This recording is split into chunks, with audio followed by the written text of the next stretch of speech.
इतना बड़ा हादसा हुआ है, उसका जिम्मेदार, उसका गुनहगार कौन है? लोग तो रॉयल चैलेंजर्स बैंगलोर को 18 साल बाद मिली जीत का विराट जश्न देखने पहुंचे थे। लोग तो अपने हीरोज की एक झलक देखने पहुंचे थे। फिर ऐसा इंतजाम क्यों किया? इतने लोग भीड़ का शिकार हो गए और एक दूसरे के पैरों में कुचलकर दम तोड़ दिया। 18 साल बाद आरसीबी आईपीएल चैंपियन बनी और जश्न में मौत दौड़ी। स्टेडियम में अंदर जश्न चलता रहा, बाहर बहुत बड़ा हादसा हो गया।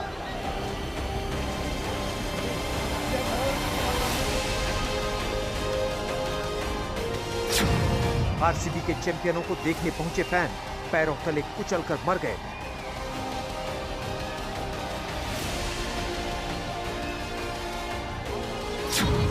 बेंगलुरु में इतनी बड़ी घटना क्यों घटी, कैसे घटी, जवाब तो देना ही पड़ेगा।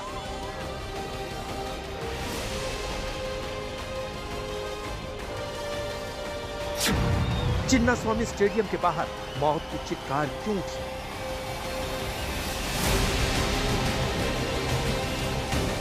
बेंगलुरु में चिन्नास्वामी स्टेडियम में जश्न के चक्कर में ऐसे जख्म मिल गए जो ताउम्र नहीं भरेंगे। आईपीएल में 18 साल बाद चैंपियन बनी रॉयल चैलेंजर्स बेंगलुरु यानी आरसीबी की विक्ट्री परेड में ऐसी भगदड़ मची कि 11 लोग मौत के मुंह में समा गए, तो 47 लोग घायल हो गए जिन्हें अस्पताल में भर्ती कराया गया।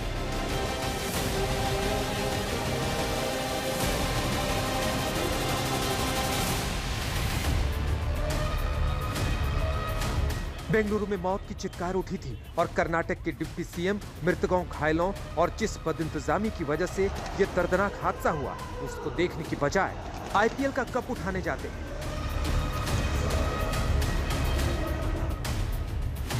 अस्पताल में घायलों के जख्म देखने की बजाय आरसीबी के जश्न में शामिल हो जाते हैं। सवाल यह है कि क्या deputy CM DK Shivakumar की संवेदना एक कप के लिए मर गई? सवाल तो उठेंगे, क्योंकि डीके शिव कुमार ने लोगों को मरता हुआ छोड़कर कप उठाने में इतनी उत्सुकता जो दिखाई।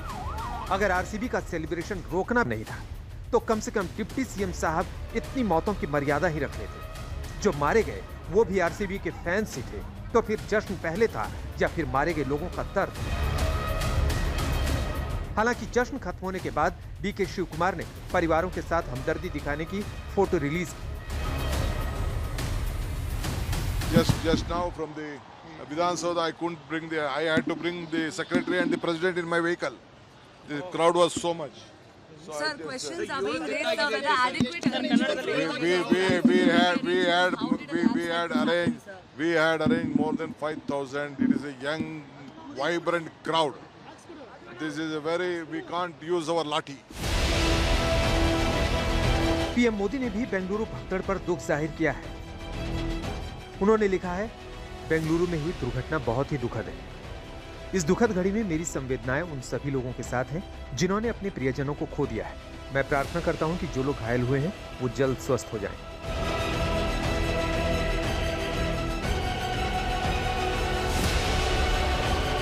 जिस वक्त चिन्नास्वामी स्टेडियम के बाहर भगदड़ मची, वहां 2 से 3 लाख लोग मौजूद थे। आप तस्वीरों में देख सकते हैं कि कैसे फैंस स्टेडियम में अंदर घुसने के लिए दीवार फांदने लगते हैं। फैंस पेड़ पर चढ़कर भी स्टेडियम के अंदर झांकने और घुसने की कोशिश करते देखे गए। इस कार का हाल देखिए क्या हो गया। हैरानी इस बात की है कि इस कदर लोग उमड़े, लेकिन भीड़ को नियंत्रित करने का कोई इंतजाम नहीं था। और जब भगदड़ मची तो दर्दनाक तस्वीरें देखने को मिली। कोई किसी को कंधे पर लादकर भागा, किसी ने उठाया किसी को पांव पकड़कर, किसी ने उठाया शांत पड़ गए शरीर को। मौत ने तांडव किया था, ऐसा तांडव जिसमें बिलख उठा बेंगलुरु। अभी भी यहाँ बोरिंग हॉस्पिटल में जहाँ पे हम खड़े हैं, चीफ मिनिस्टर, मुख्यमंत्री यहाँ पे आ चुके हैं। सिद्धरामैया जो लोग हैं उनके फैमिली के साथ बात कर रहे हैं, पर एक चीज का नजर हमें जरूर लेना पड़ेगा कि जिस तरह से वो भीड़ वहां पे आया था, स्टेट गवर्नमेंट को पता था कि आज जिस तरह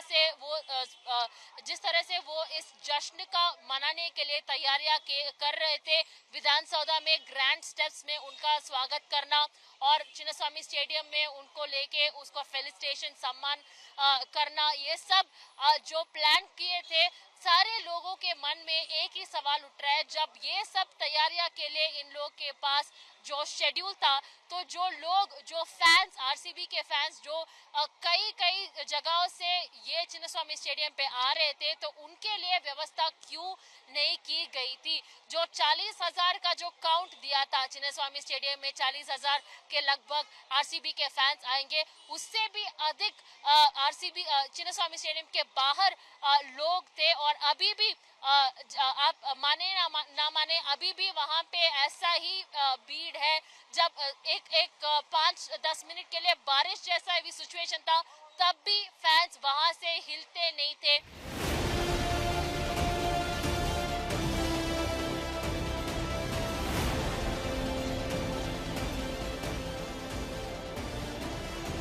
स्टेडियम पहुंचने से पहले आरसीबी के खिलाड़ी विधानसभा पहुंचे थे, जहां चीफ मिनिस्टर ने सभी खिलाड़ियों को सम्मानित किया।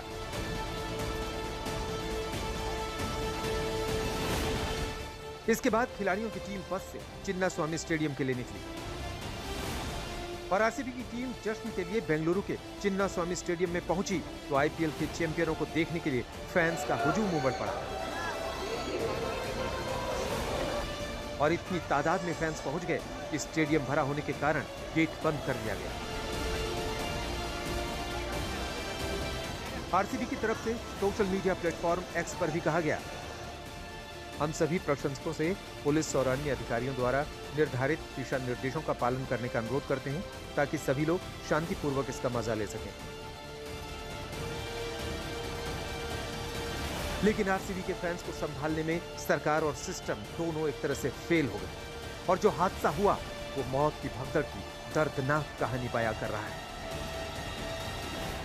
So stampede has taken place. Nobody has expected so much of crowd will come because the capacity of the stadium is only 35,000 people. Only 35,000 seats are there. But 2 to 3 lakh people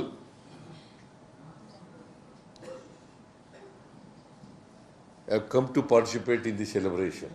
Let us see the outcome of the magisterial report. I will give 15 days time. आपको बता दें कि 18 साल बाद RCB ने IPL जीता है। इस जीत के बाद विराट कोहली भी भावुक हो गए, लेकिन सिस्टम की नाकामियों ने इस जश्न को जख्मों में बदल दिया। आज तक ब्यूरो। सैकड़ों हजारों की भीड़ गई थी जश्न मनाने, लेकिन बेंगलुरु में जश्न के दौरान हुई भगदड़ की खबर बहुत दर्दनाक है। 11 नौजवानों की जान गई और जवाबदेही सिर्फ सवालों में उलझी हुई है। इस रिपोर्ट को देखने से पहले एक बार उन चेहरों को याद करिए जो जीत के जश्न के समारोह में शरीक होने गए थे, लेकिन जब लौटे तो सिर्फ अर्थियों में। आखिर बेंगलुरु में हुई मौत की भगदड़ का जिम्मेदार कौन है? क्या कर्नाटक सरकार की बदइंतजामी क्रिकेट के 11 प्रशंसकों की मौत की वजह बन गई?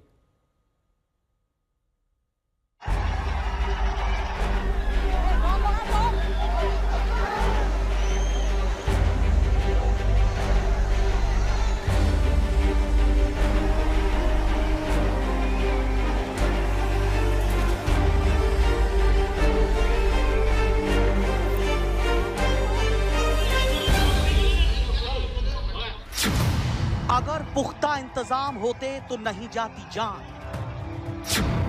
क्या सरकार की बदइंतजामी ने मार डाला? बेंगलुरु में मौत की भगदड़, कहां हुई गड़बड़? जानलेवा जश्न का आखिर जिम्मेदार कौन है? आज दिल थाम कर सुनिए और इन तस्वीरों को देखिए। इसी भगदड़ में किसी ने अपनी बेटी खोई है,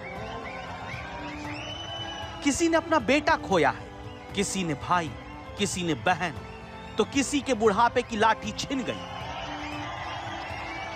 सरकारी बदइंतजामी ने ऐसा घाव दिया, वक्त का मरहम भी शायद कभी ना भर पाए। आज जानलेवा जश्न के जिम्मेदारों से मारे गए बदनसीबों की लाशें सीधा सवाल पूछती हैं। जवाब दें कर्नाटक के डिप्टी सीएम, जवाब दें बेंगलुरु के पुलिस कमिश्नर, जवाब दें समारोह का आयोजन करने वाले। क्योंकि जिस सरकार को सुरक्षा मुहैया करवानी थी, बंदोबस्त करना था, वही सरकार प्रबंधन करने की बजाय आंखें मूंदे बैठी रही। अंधेर कर दी ये कि सरकार लाशों से मुंह फेर कर अपना चेहरा चमकाने में जुटी थी। आज जवाब जरूरी है, भगदड़ पर जवाबदेही जरूरी है, क्योंकि सवाल है क्या डिप्टी सीएम डीके शिवकुमार और बेंगलुरु के पुलिस कमिश्नर बी दयानंद की गलतियों की सजा बेगुनाहों ने चुकाई है। जवाब दें डिप्टी सीएम डीके शिवकुमार की 13 साल की दिव्यांशी का क्या कसूर था? 26 साल की दिया की जिंदगी का दीपक क्यों बुझा? 21 साल के श्रवण की सांसें क्यों छीनी? 20 साल के भौमिक पैरों तले कुचलकर कैसे मर गए? 19 साल की चिन्मयी की धड़कनें हमेशा के लिए क्यों बंद हो गईं? नाम अलग, उम्र अलग, लेकिन मारे गए बदनसीब फैंस की कहानी एक जैसी। इसमें कोई शक नहीं कि बेंगलुरु में आरसीबी की जीत के जश्न को बदइंतजामी ने पूरी तरह मातम में बदला है। किसी परिवार के लिए उनके अपनों की मृत्यु के शोक से बड़ा कोई दर्द नहीं, या ऐसा दर्द जिसकी कोई दवा भी नहीं, क्योंकि जान गंवाने वाले सभी नौजवान अभी पूरी जिंदगी जिन्हें जीनी थी, लेकिन अचानक सब कुछ एक झटके में खत्म हो गया। मृत्यु के तांडव के बाद कर्नाटक सरकार की नींद टूटती है। अपनी खामियां कबूल करने के बजाय मौत पर लीपापोती का खेल शुरू हो जाता है। It is Cricket Association which arranged the program. See, earlier also, the same police people were doing the security job. During the matches. This time also they were doing this security job. See, of course, it should not have been happened. This tragedy should not have been happened.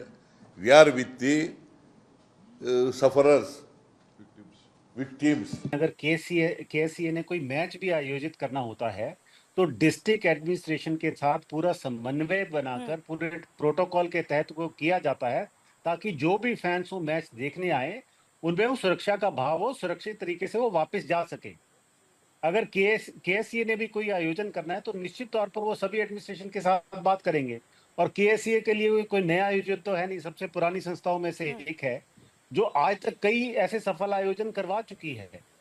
मैं नहीं मानता इसमें KCA का भी कोई बड़ा role होगा। ये किसने तैयारी की, क्योंकि उनकी डिस्ट्रिक्ट या स्टेट की कोई टीम का तो कोई आयोजन था नहीं।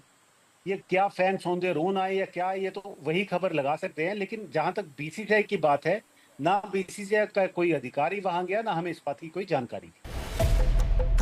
भीड़ के आंकड़े तो मुख्यमंत्री ने बता दिए, अपनी नाकामी को छिपाने के रास्ते भी बता दिए, लेकिन अपने डिप्टी सीएम शिवकुमार की संवेदनहीनता पर चुप्पी का लबादा ओढ़ लिया। अगर कर्नाटक सरकार की नींद हादसे के बाद भी नहीं टूटी तो कौन जिम्मेदार है? क्योंकि तस्वीरें झूठ नहीं बोलती और तस्वीरों में कर्नाटक सरकार की संवेदनहीनता का कड़वा चेहरा कैद है।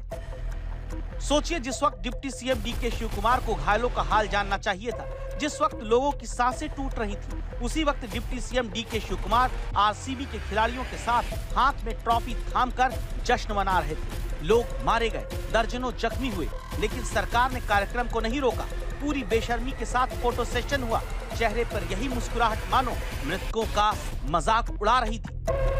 सबसे शर्मनाक तो ये कि कर्नाटक के मुख्यमंत्री सिद्धारमैया ने अपनी नाकामी पर पर्दा डालने के लिए कुंभ की भगदड़ को ढाल बना लिया।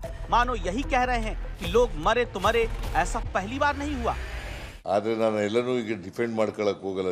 ಅಲ್ಲಿ ನಡೆದಿದ್ದಾವೆ, ಹಿಂದೆ ನಡೆದಿತ್ತು, ಇದರಲ್ಲಿ ಕುಂಭಮೇಳದಲ್ಲಿ ನಡೆದಿತ್ತು ಅಂತ ಹೇಳಿ ಇಲ್ಲಿ ಡಿಫೆಂಡ್ ಮಾಡ್ಕೊಳ್ಳೋಕೆ ಹೋಗ್ತಾ ನಾನು ಹೋಗಿದ್ದೀನ. ಕುಂಭಮೇಳದಲ್ಲಿ ಎಷ್ಟು ಒಂದು 50-60 ಜನ ಸತ್ತಿದ್ರು. मौत की भगदड़ के बाद सरकार कर्नाटक की सवालों के घेरे में, लेकिन सरकार को सवाल चुभते हैं। अहंकार ऐसा कि सवाल पर मुख्यमंत्री को क्रोध आता है। ಅಲ್ಲ, ಮೈಸೂರು ಡಿಸಿ, ಬೆಂಗಳೂರು ಡಿಸಿ ಹೇಳಿದ್ರೆ ಹಂಗೆ ನಿಮಗೆ?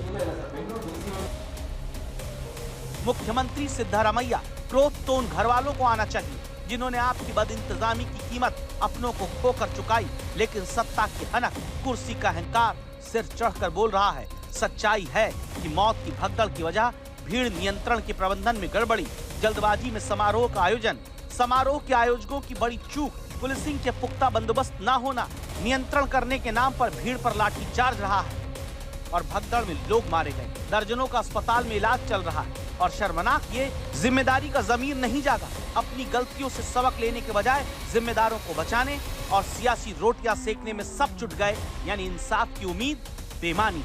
अपूर्वा जयचंद्रन और सगई राज के साथ नागार्जुन, बेंगलुरु, आज तक।